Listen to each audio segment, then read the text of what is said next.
CTI. Rock-solid performance. Timeless compatibility. Using Network Data Exchange and 2500P-ECC1 to transfer data between two PLCs. In this demo we will transfer 10 words of memory from PLC A to PLC B, and 10 words of memory from PLC B to PLC A. We'll read V500 through V509 from PLC A and write it to V500 through V509 in PLC B. Then we'll read V510 through V519 from PLC B and write it to V510 through V519 in PLC A. To use Network Data Exchange, it's important to understand a couple of simple concepts. Network Data Exchange is based on a publisher/subscriber model. The publisher makes the data available on the network. Each data item is assigned a unique identifier. An identifier is an integer number between 1 and 65535 that can be freely assigned by the user. The subscriber connects to the data of the publisher by specifying two parameters: the publisher's IP address and the identifiers from the items that he wants to receive. To get started, we'll open the ECC1 configuration program. Create a new project for the first ECC1, we'll call ECC1A.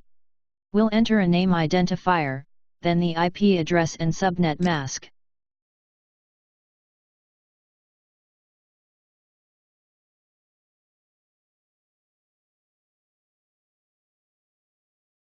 We also have to enter the IP address of the host PLC for this ECC1. Click OK to create this project. Next, we'll create a tag name to be used for reading vMemory 500 through 509 from our host PLC. Click on the tag Create area. Give it a name. Select the memory type in the PLC. Enter the starting address and the length. Now we'll repeat this process to create a tag name to be used for writing vMemory 510 through 519 to our host PLC.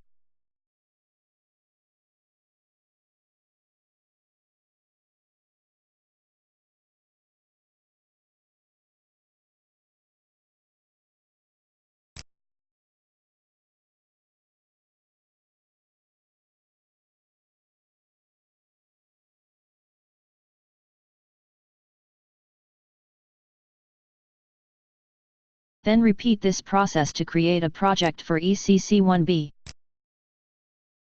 Enter the ECC1 settings.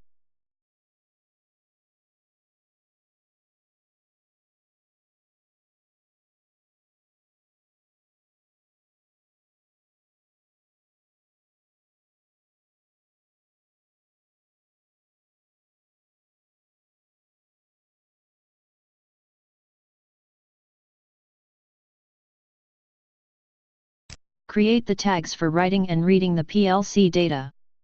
Note that here we will write to V500 and read from V510.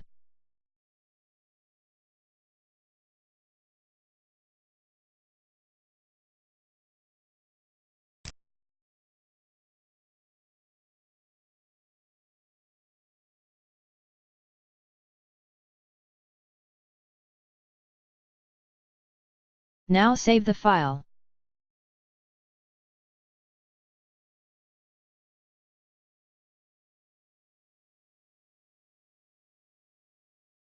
Next, we'll set up our publish and subscribe connections in each project. Click the ECC1A tab to change projects. Highlight Network Data Exchange Publish, and right-click. Click Add Tag Name. In the panel at the right, select our Read vMemory tag. And assign a data identifier of 1. Now switch to the ECC1B tab and repeat this process of adding the published tag name for ECC1B.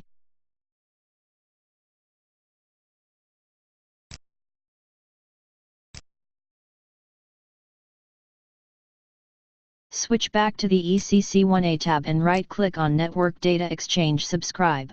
Click Add Connection. In the panel at the right, enter a connection name. In this example we're subscribing to ECC1B. Then enter the IP address of the publisher. Right-click on the connection you just created, and click Add Tag Name.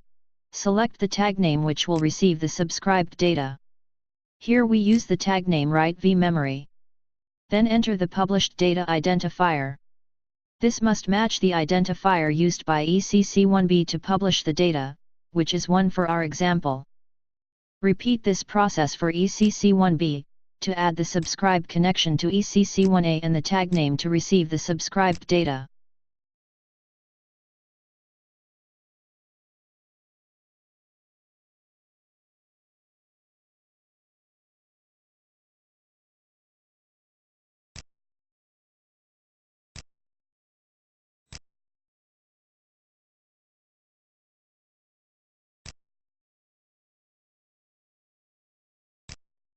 Save both files. Now we're ready to compile and download both projects. Switch to the ECC1A project and click Compile/Send to ECC1 at the top. If a project already exists in the module, you'll be asked if you want to overwrite it. Then switch to the ECC1B project and repeat the compile and send process. Both programs are now running. If we switch to Workshop and open data windows for each PLC, we can see the communications working. PLC-A is on the left, and PLC-B is on the right. Changes in V500 through V509 made in PLC-A are sent to PLC-B.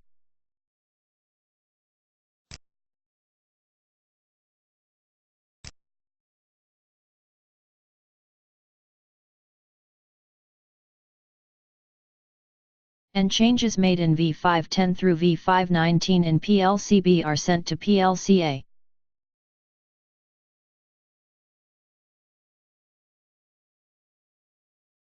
This completes the demonstration of network data exchange using 2500P-ECC1. Thanks for your interest in CTI products. Rock solid performance. Timeless compatibility.